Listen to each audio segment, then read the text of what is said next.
Tracy Kasner. I'm the cantor at Congregation Eitz Chaim, and it's an honor for me to be here to officiate today in honor of Yetta's life. I've known all her children in various capacities all my life, and this is truly an honor to be here.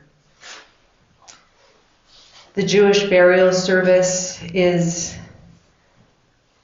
it's a collection of psalms and recitations. And when we honor the tradition of the Jewish burial service, the collection of the psalms that we recite together, now that we're all here as a community, those connect Yetta's life to 3,000 years, over 3,000 years of the tradition of the Jewish people. So that's meant to be comforting, because everything that we do here today has been done before for generations and generations and generations of people. So we'll begin with the universal prayer, which I'll chant first in the Hebrew, the ancient, from the ancient psalmist, and then I'll repeat it in English. By the time I get to the English, you'll probably recognize it as a universal psalm used in all faiths, meant to bring you comfort. Mizamor leDavid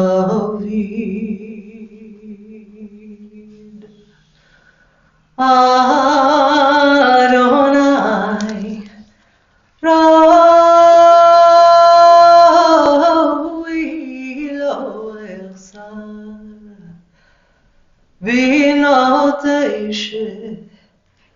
ya Rabbi tzeini al menuchot yenaleini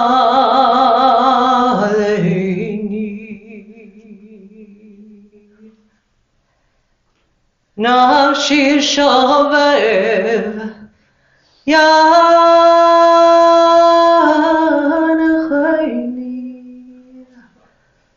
v'mat letzedek leman shemo gam ki elech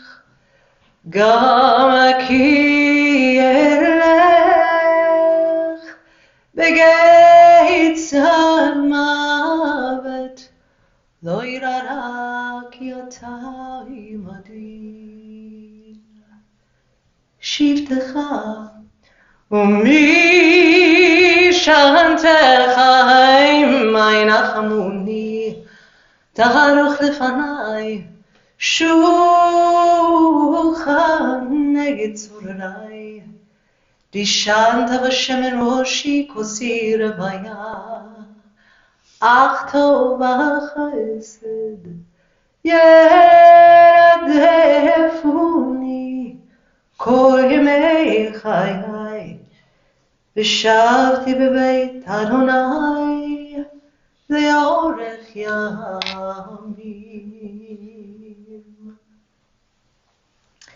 Adonai is my shepherd, I shall not want, giving me repose in green meadows, leading me beside the still waters to revive my spirit, guiding me on the right path, for that is God's essence. Though I walk through a valley of the shadow of death, I fear no harm, for you are with me. Your staff and your rod comfort me. You prepare a banquet for me in the presence of my foes. You anoint my head with oil, my cup overflows. Surely goodness and kindness shall be my portion all the days of my life, and I shall dwell in the house of God forever. And if you'd like to that you can say, Amen. In a few moments, members of Yetta's family will perform the sacred task of eulogizing their mother and Baba. which is very special. In keeping with the custom of a Jewish burial, however, I wanted to just take a few moments to frame the words that I have a feeling they're going to share based on what they told me already, with the words of Torah and the tradition of the Jewish people. She is mother to 3 children and their families, to Diane and Raymond and Shelley and Jay and Keith and Linda. She's Baba to Brent and Anna and Tara and Jed, and to Darren and Hannah and Marina, Vanessa and Adrian, Natasha and Rob. And great Baba to Micah and to Ivy.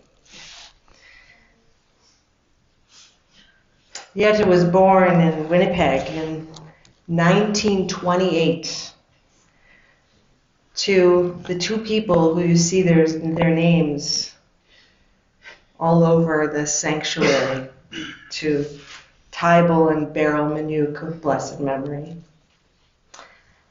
And Yetta leaves this world on the 27th of Kislev in the Hebrew year 5785, while Jewish people all over the world are celebrating Hanukkah, the holiday of religious freedom against a foreign occupier.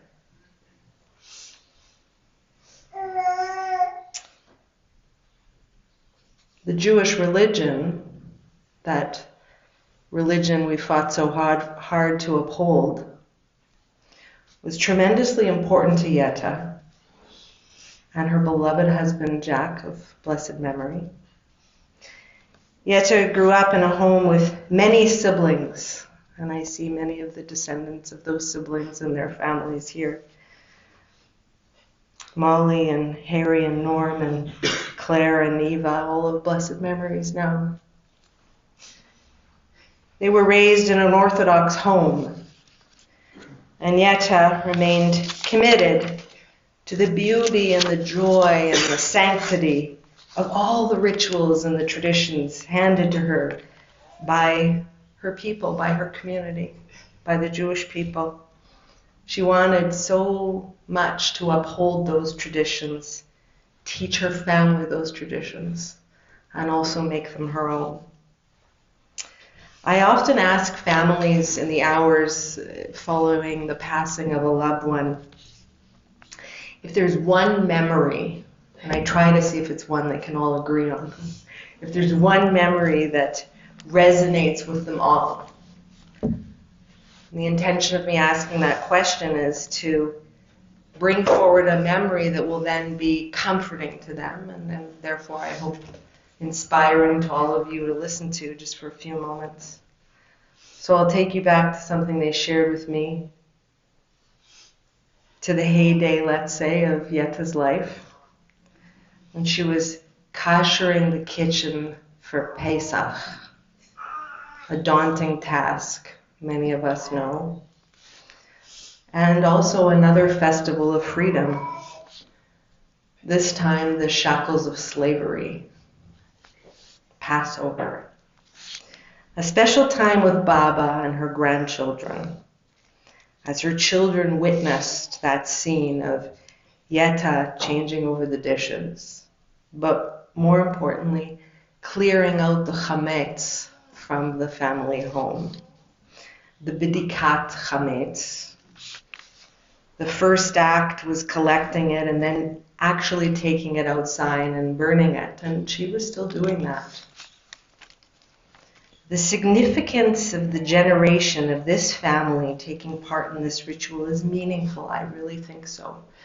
For this woman, Yetta, who spent her life devoted to the tradition of our people and the values of our people, the generations before her that taught her those values.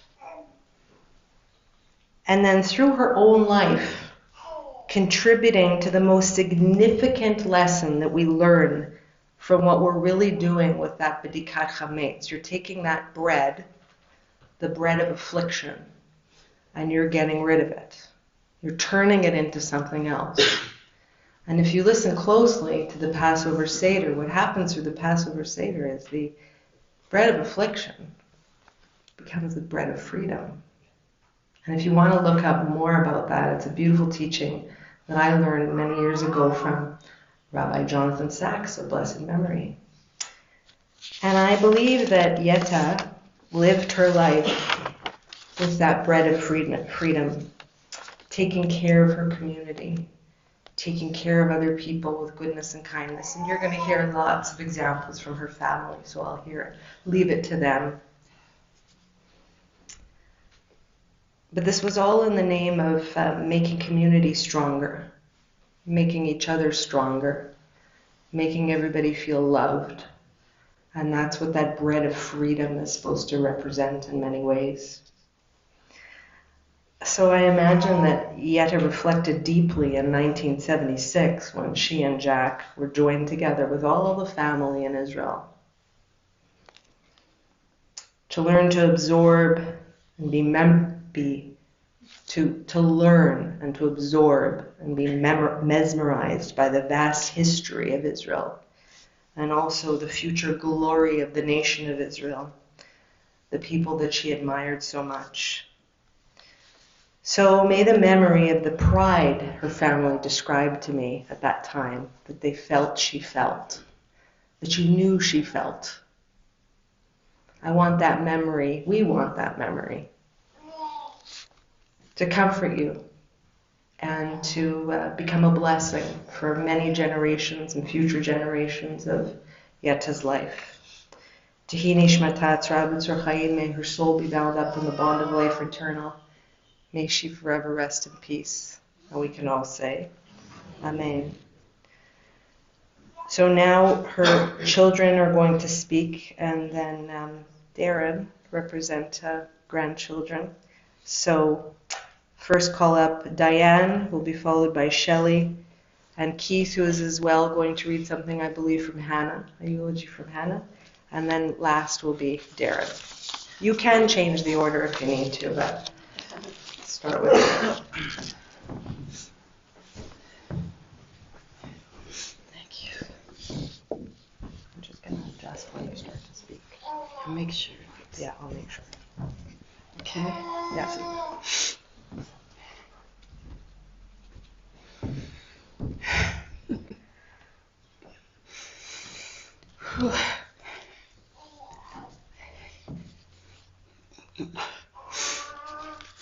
I'm sorry. Thank you all for coming. As you can imagine, this is a very sad day for our family. And although Mom lived a long life, it's heartbreaking to lose her. I'm so grateful that we are in the shul that meant so much to Mom and her family. The place that brought us all together, the core of her Orthodox beliefs.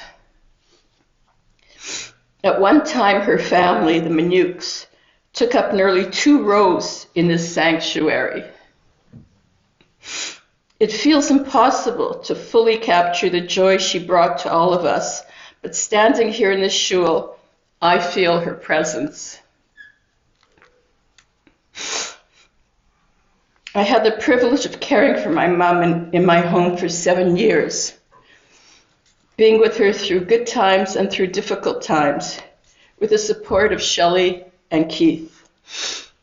Although I saw illness slowly rob her of so many faculties, Mom's strength of character and good, calm nature always remained. I am so very proud of her.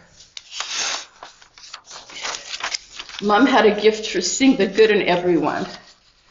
Her warm, welcoming smile and the way she truly listened made everyone feel special. She lit up the room with her warm, vivacious personality. Mom was young at heart and had an incredible zest for life. Her energy was remarkable. She was one of the fastest walkers I had ever seen, and it was hard to keep up with her. She loved life. Everything was a new adventure that she couldn't wait to undertake.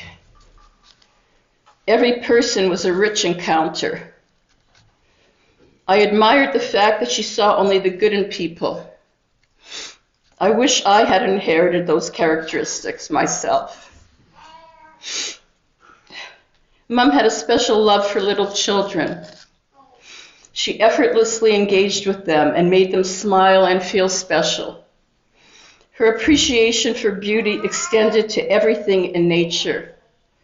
She never missed an opportunity to admire colorful flowers or marvel at a banyan tree in Hawaii. She taught us to slow down and see the world through her eyes, always pointing out the beauty that surrounded us. Mom was our family record keeper, lovingly recording every detail of our lives. She was unbelievably organized. Once, when we asked to find an invoice from her wedding 5 decades earlier, she located it within minutes. One of the enjoyable tasks I've had over the years was going through some of her records and learning many interesting and wonderful things that I was unaware of at the time. I think I have enough records to keep me company over the rest of my lifetime. Theater and music were a big part of Mom's life. She insisted on having season's tickets to the opera, to MTC, to the ballet, and to the symphony. I cherish sharing so many of these experiences with her. In later years, music comforted her, and we attended Gwen Sector and the Stay Young Club. I'll never forget the evenings we spent holding hands, listening to Yiddish music. Mom built a close-knit Jewish family full of Yiddishkeit and tzedakah. Friday night dinners were very special to her, with all the children and grandchildren gathered around, lighting the Shabbat candles. Mom especially enjoyed sharing Shabbat and holiday dinners with her siblings. It gave her such pleasure being the hostess at these simchas. She just sparkled. Our last family dinner together just a week ago at Hanukkah will remain forever etched in my heart.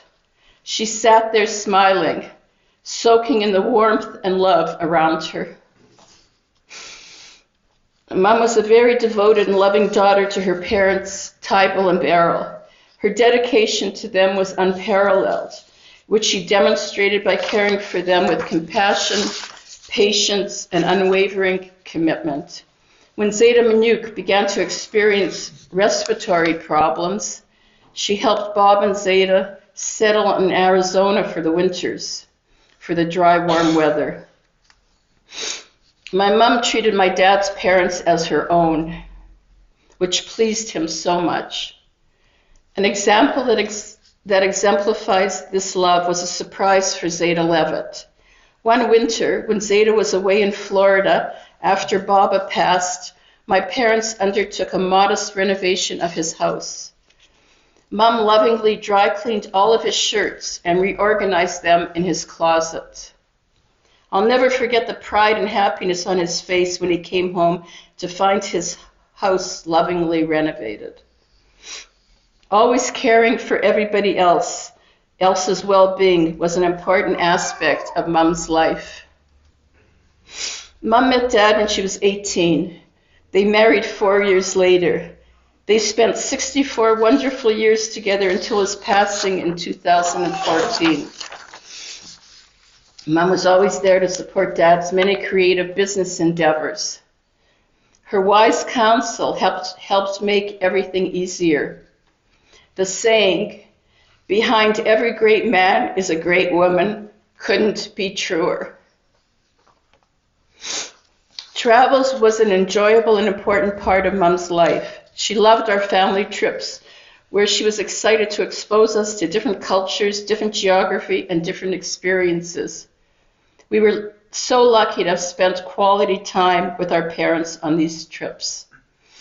Mom's family was everything to her, including not only our dad, but her parents, her sisters, Molly Lachter, Clara Zamek, Evie Rosenbaum, and her brothers Harry and Norman. Mom was the last of a very close-knit family. We are extremely grateful for the kindness and gentleness shown by Mom's wonderful caregivers, many of whom have felt like extended family. They are Marga, Terry, Nancy, Lorenza, Sally, Faye, Kathy, and Evelyn. We also extend special thanks to Dr. Foddy and family friend Dr. Manishin, who provided Mom with medical excellence and caring. Mom, you gave us so much. You taught us to love deeply, to cherish family, and to find joy in the simplest things. You are loved beyond measure and missed beyond words. You were the center of my life, the source of so much love and joy. I don't know how I'll move forward without you. I know I'll find myself looking for you in the music you loved, in the traditions you cherished, and in the countless memories we created together. While I know I can't get you back, you will always be with me. I know I'll carry your kindness, your strength, and your unwavering love in my heart every single day. Love you, Mom.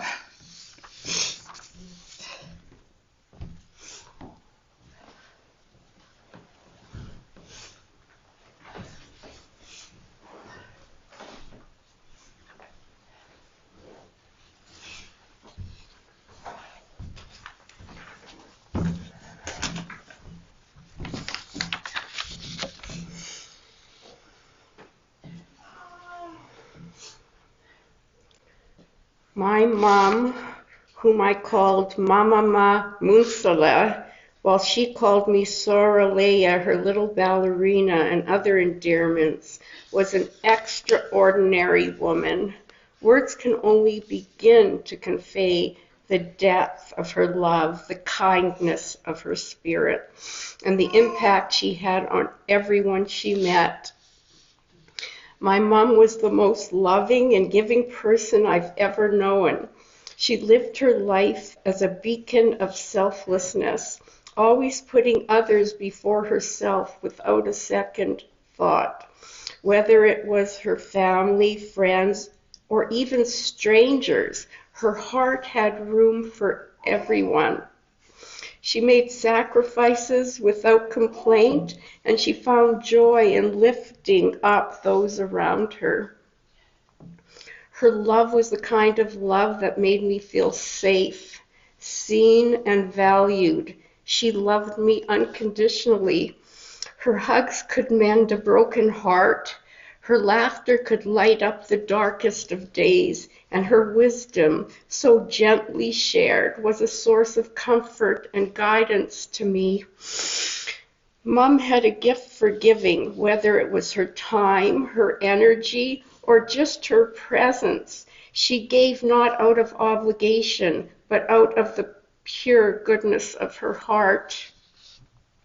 She was also a pillar of strength, facing challenges with grace and resilience. She taught me not just through her words, but through her actions. She was my rock, my safe haven, and my greatest supporter. My mom was beyond thrilled when her grandchildren were born. My eldest son, Brent, was her first and only for 7 years. It was a joyful time for her, and they developed a strong, loving bond. She doted on him, spending a great deal of time with him, taking him out to child-friendly events, and of course playing with him at her home. She had him for sleepovers, which made my life much easier. My daughter, Tara, was my mom's second grandchild. She was over the moon that she now had both a grandson and a granddaughter. Tara was my mom's little princess, and it was so heartwarming to watch them together, playing, reading books, and laughing. My mom and dad took Tara and I to Prince Edward Island as a bat mitzvah gift to spend time immersed in Anna Green Gables attractions and experiences, as this was Tara's favorite book. We all dressed up in Anna Green Gables costumes except for my dad, and had the experience of a lifetime. My parents spent winters in Hawaii, and we would often join them over the winter holidays. Brent and Tara spent much time in the pool with their Baba. She engaged them in play and water aerobics, even though she couldn't swim. My mother was a lover of nature. She loved the flora in Hawaii and would often come into my room bright and early and in a loud voice call out, "Rise and shine, Soraleya." I was usually in a deep sleep and gave her a hard time, grumbling and groaning, stating that I didn't want to go traipsing down by the ocean in the wee hours of the night. She was persistent, as she knew that I would eventually concede, which I did. I eventually did come to appreciate these walks, and I have so many special memories of our quality time together. My mom taught my children and me the meaning of Yiddishkeit. We had Shabbat dinners every Friday. My kids learned to recite the bracha and looked forward to lighting the candles. My mom made sure that no traditions were overlooked. She always made delicious dinners to celebrate all the holidays, often inviting her siblings to join in. We shared so many wonderful times together. When she was 65 and began receiving her pension, she decided to take her children, each individually, on a trip of a lifetime. My mom took me on an unforgettable trip to China and Japan. We spent 2 glorious weeks touring, learning the history of each destination, meeting people, and sharing moments of adventure and connection. My mom's enthusiasm was contagious and made our time together more special and interesting. She kept a diary of our trip that I still have and will always treasure. Just as an aside, my mom never took Diane and Keith on her pension trip. Though I am heartbroken beyond words, I take comfort in the incredible legacy she leaves behind, the countless lives she touched, and the lessons she instilled in me. Reflecting on the lessons over the past number of days felt like revisiting a treasure chest of wonderful memories. The value of family, the power of enthusiasm and curiosity, the beauty of unconditional love, the importance of presence and living in the moment, and Gietzkeit. I try to carry these lessons forward in my own way, although I can't even come close to doing so as proficiently as my mom. She was an exceptional woman, a one-of-a-kind soul, whose impact on me and others is immeasurable. She leaves an enduring legacy of love, wisdom, and inspiration that will always be part of me. Mom, thank you for being the light of my life. I will miss you more than words can express. Thank you for everything, Mom. I love you endlessly.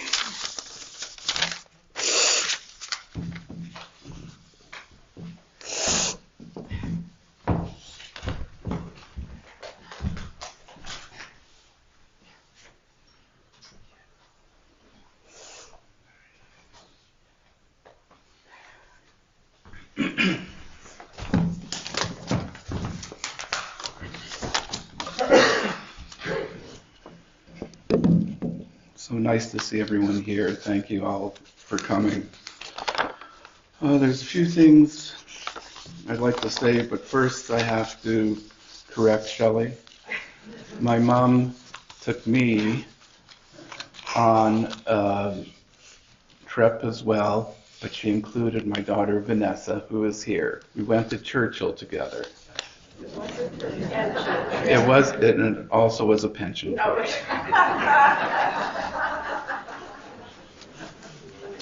Then I thought Diane's talk and Shelley's talk were so nice about my mom, and I have many words I would love to share with you, but I thought to start things off, I'll read to you my daughter's Hannah's eulogy for her Baba. Hannah is now in Tasmania in Australia. She is taking her master's degree, going to school. So this is what Hannah had to say. I wish I could be with you all today, but recently moved to Australia to pursue my master's, which I know my Baba was proud of me for. When I was a baby, I used to ask for my Baba all the time. The verdict is still out if I meant my bottle or my Baba. But I like to think I was aware of the double entendre, would have always preferred both at the same time. When I was growing up, I was told that I looked like my Baba. Maybe it was because I always had a smile on my face, just like she did. I hope I take after her inner beauty that shone so bright, it showed up on the surface. My Baba was full of life and full of color. She was always dressed in bold colors, and maybe that is a part of the reason I love expressing myself through clothing. Although they say you're never fully dressed without a smile, I think that was her most stylish accessory, her smile. My Baba also loved music like I do. I remember all the times I would go to the Gwent Sector with my school choir, singing in Yiddish, and seeing her clapping and singing along. That made the embarrassment of being a teenager in a choir all worth it. The story that always comes to mind when people ask about my Baba is being little and believing that she had a magical purse. She had this cute little purse filled with mints, and when you looked inside, they were all white with green stripes. But then, when Baba would shake the purse, and suddenly all the candies were white with red stripes. If I'm honest, I'm still not sure if this is a memory or a recurring dream. But I'd like to think that Baba could, in fact, do magic. When I was in grade 7, I had to do a project on my family history, and one of the highlights of this was being able to interview my Baba about her life. She spoke with such gratitude despite the challenges she was faced with. It was so special to imagine what she would have been like as a young girl. I see a lot of my Baba in my dad today. He is gentle and kind and is able to see so much beauty in the world, even if he insists on seeing it through a camera's lens. They also both have the ability to instantly become friends with everyone they meet. I admire the strong friendships my Baba had throughout her life. It was clear how much she loved her friends and her sisters. They were always laughing and singing and holding hands. She passed down this love for friendship and family to me. And I even happened to become friends with her good friend Tilly's granddaughter without knowing it. Remembering someone's life always comes with a lot of grief, but I know my Baba would want us to smile and laugh while remembering all the good times we had with her. Thank you, Hannah. That was lovely. Okay, now it's my turn. It's so nice being here in the shul. Like, it brings back such memories of my mom. First, I remember my mom was there, sitting on the women's side. And then she joined all of us on one side. We were right at that fourth row. Yeah, it was those memories. And the shul is what it's about. Not to mention I went to school across the street. But yeah. Okay. I would like to thank everyone for being here this morning. To tell everyone about my mom is very important to me. I want to start by letting you know a little about my mom's history growing up. I will read to you a part of my mom's story that she wrote for the endowment book. This is what she wrote.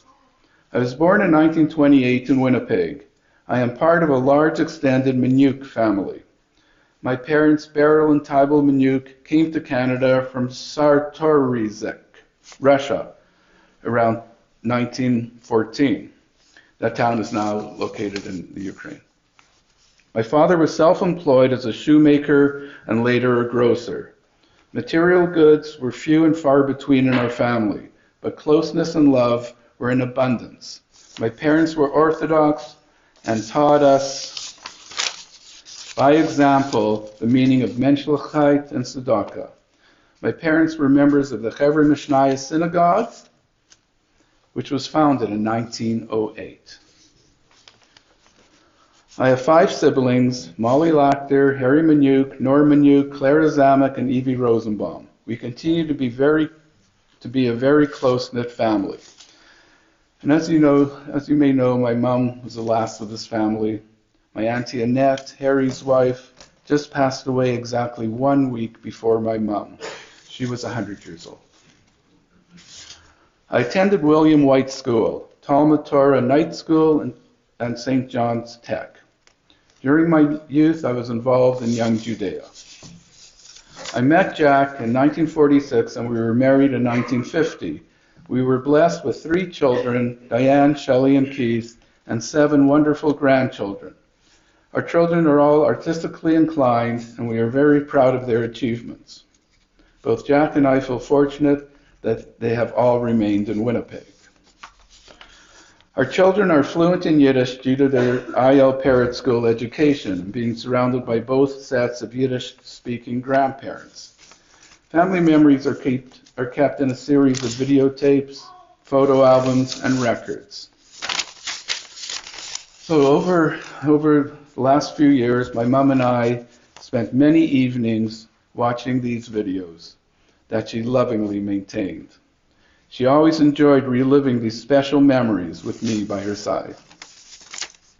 My mom's focus has always been on keeping the family close, promoting harmony, providing stability, and maintaining Jewish family values and traditions.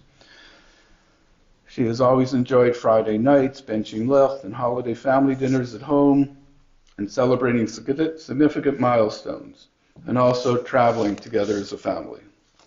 My mom's friendly personality and compassion for the well-being of others was constantly evident. My mom always looked at the brighter side of things and saw only the best in people.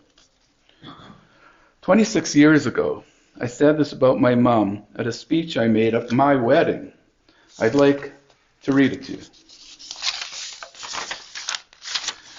Mom, you are without doubt the nicest person that God has put on this earth. Everyone that knows you, Mom, would agree. The greatest compliment that I ever received is, Keith, you take after your mother. Mom, you have taught me the meaning of menschlichkeit, of compassion for others, of selflessness, of kindness. Everything good in mankind can be found in you, Mom. I'm so proud to say that you are my mother. Whenever I need someone to talk to, some advice or support, I can always count on you, Mom. And it is of this, and this still holds true today. I'd like to let everyone know how important my wife, Linda, is to me during these sad and difficult times. Also, my 4 kids, Marina, Hannah, Natasha, and Vanessa, are so caring for their dad. I can count on them like my mom counted on me. Over the years, my mom has had many wonderful caregivers. I'd like to acknowledge their support, what a difference they have made to my mom's life.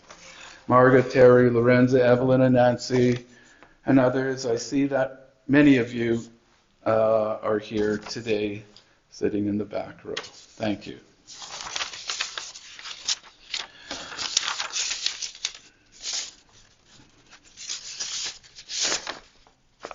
I would like now to read what my kids said in a joint speech to my mom, their Baba, at her 80th birthday. They were all 16 years younger than they are today. Natasha said, do you remember, Natasha, exactly the words? I'll say them for you. A Baba is warm hugs and sweet memories. She remembers all of our accomplishments and forgets all of our mistakes. Vanessa said, Baba is someone who can tell that you can tell your secrets to, and she hopes and prays that all our dreams will come true. Baba always loves you, no matter what. And Hannah said, Baba can see past temper tantrums and craziness, and makes it clear that they don't affect how precious we are to her. She gives us an encouraging word and a tender touch. And Marina said, Baba's full of happy smiles and silly songs.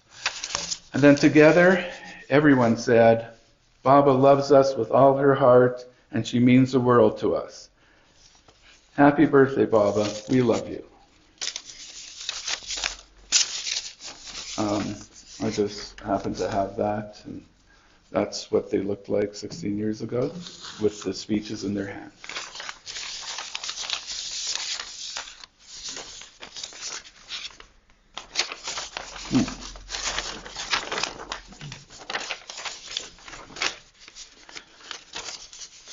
Continuing going through my collections of memories, I found an interview that Natasha had with her Baba when she was 11 years old. Natasha asked Baba if she had to give someone 3 rules to live by, what would they be? Baba replied, they would be 1, be content. 2, make the best of every situation. And 3, help others and be understanding.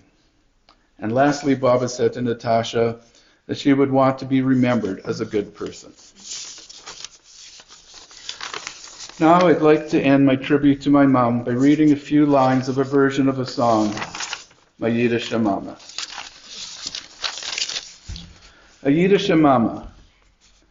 A Yiddish Mama, es gibt nicht besser auf der Welt. A Yiddish Mama, oi weh, wie bitter, wenn sie fällt. Wie schön und lustig ist ihr Haus, wenn die Mama ist da. Wie treurig finster wird, wenn Gott nimmt ihr auf Olam Haba. In Wasser und Feuer wollt sie gelaufen für ihr Kind. Nicht halten ihr Teier, das ist gewähnt, die größte sind. Oi weh, oi, wie glücklich und reich ist der Mensch, was hat als eine schöne Metone geschickt von Gott. Nur ein jüdische Mama. Oi, Mama mine. And for those who don't understand Yiddish, I'll translate it. The Yiddish Mama. It doesn't get better on this earth with the Yiddish Mama. How bitter when she is gone. How nice and bright it is at home when the Mama is here. How sad and dark it becomes when God takes her to Olam Haba. In water through fire she would have run for her child. Not to hold her dear is surely the greatest sin. How lucky and rich is the one who has such a beautiful gift presented from God, like my Yiddish Mama. And as we say goodbye, we celebrate the incredible life Mom lived, the love she shared, and the values she instilled in us. You will always be with us, Mom, in our hearts, in our memories, and in the way we honor your traditions and carry your light forward. Your son, Talma.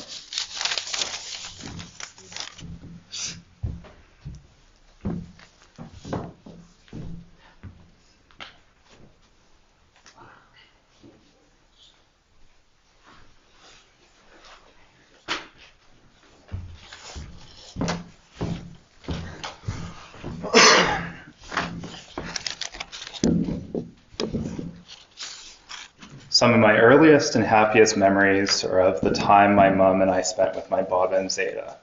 Whether we were playing rummy cue, tossing a ball around, doing our morning exercises, or walking through the streets of Waikiki, my Baba had a way of making every moment feel special.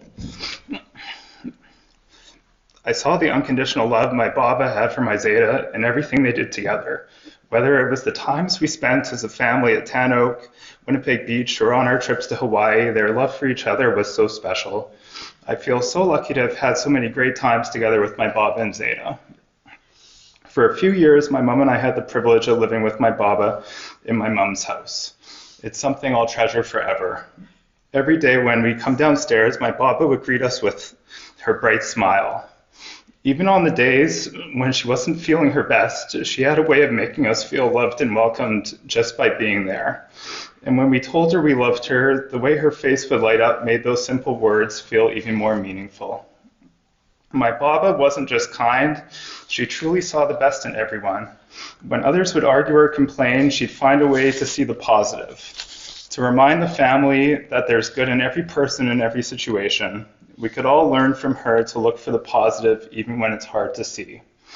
She taught me so much, how to be kind, how to be strong, and how to see the beauty in every moment. But most of all, she showed me what it means to love unconditionally. She didn't just tell us she loved us, she showed us every single day through her actions, her words, and her smile. Baba, I don't know how to put into words how much I'll miss you.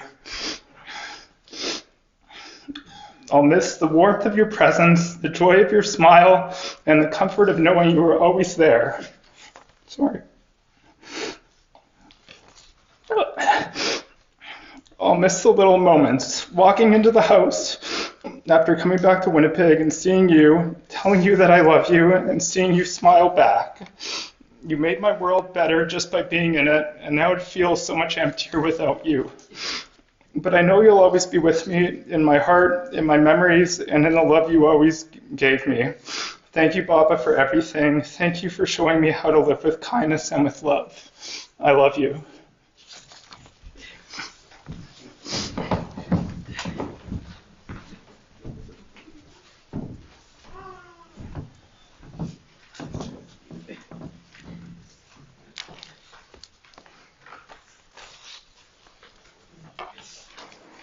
I'd like to invite everyone to please rise. And if you are joining us online on our live stream and you'd like to feel a part of things, you can rise as well. For this is the Alma Le Rachamim. I'm going to chant it first in the Hebrew. The word Rachamim can be translated to mercy or compassion. So if you want to hold that with you while I sing it in the ancient language, I'll then translate it exactly into the English.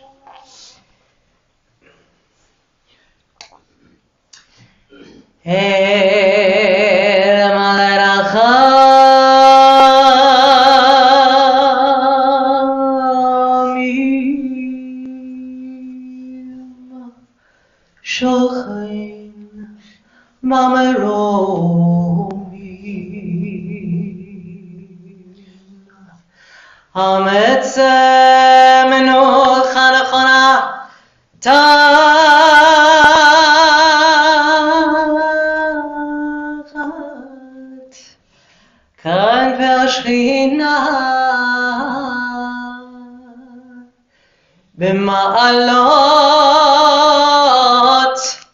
קדושים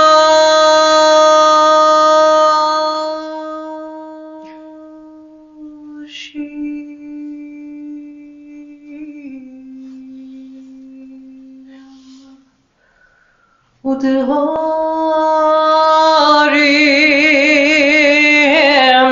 כזוהר רק ימזהירים עד נשמת ינטל בת טייבל וברל הכהן שלחה לעולמה מגן עדן תמנוחתה אנא ברחמים אז תדע בסתר כנפיך לעולמים, וצרור בצרור חיים נשמעת, אדוני ונחלת, ותנוח בשלום על המשכבה, ונאמר amen. Exalted, compassionate God, grant infinite rest in your sheltering presence among the holy and the good to the soul of, in Hebrew, Yetta, the daughter of Tibal and Beryl, who was a Kohen, who is gone to her eternal home. Merciful one, we ask that our loved one find perfect peace in your eternal embrace. May her soul be bound up in the bond of life. May she forever rest in peace.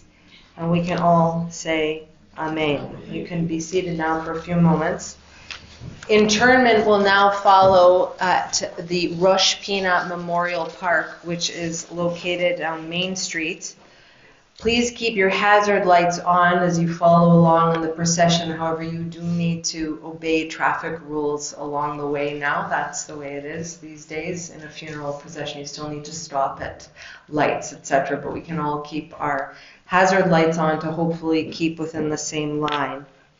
Immediately following the internment, the meal of consolation will take place at Congregation Eitz Chaim, which is now at 1155 Wilkes. Shiva will be observed at 2226 West Taylor Boulevard on Tuesday, Wednesday, and Thursday from 1 to 3 in the afternoon and from 7 to 9 p.m. with services being around 7 o'clock in the home. So we'll now participate in another centuries-old tradition where we're going to, when we rise in this sanctuary, which you're going to do in just a moment, you don't have to just yet, you're reenacting the days of the temple, when the community would gather around the family to form two lines for the family to pass through, and we'll begin escorting Yetta to her final resting place. We'll continue escorting Yetta in that way to her final resting place. So I'll invite you all to please rise, and for the pallbearers to take their positions by the casket. And if you can just wait in your spots aside from the pallbearers in order for the family to pass through the two lines. And if you can wait for me as well to join the family out in the foyer.